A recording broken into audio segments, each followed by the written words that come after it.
In 2006, Jose Trinidad Marin, Jenni Rivera's first husband and father of her 3 oldest children, was convicted of sexually abusing Jenni's daughters and her younger sister, Rosie. The trial was devastating, both for the family and for Jenni's public image. He was sentenced to 31 years in prison without the possibility of parole, closing one of the most painful chapters in Jenni's personal life, but was also opening a wave of difficult questions. For her fans, Jenni became a powerful symbol of survival. She didn't shy away from the story. Instead, she spoke about it openly in interviews and on stage, framing herself and her family as proof that resilience was possible.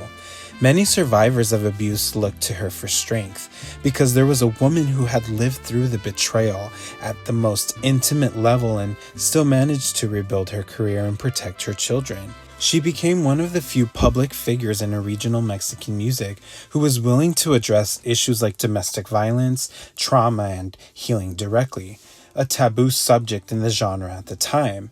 But not everyone was really supportive. Critics and tabloid commentators pointed to the length of time the abuse had gone on, questioning how Jenni didn't know sooner. That skepticism became part of public narrative, with some accusing her of turning a blind eye. For Jenni, it was an accusation that stung deeply.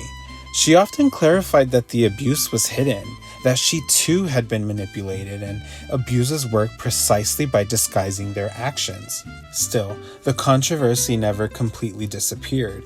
It followed her for the rest of her life, resurfacing in interviews, media profiles, and even fan debates online.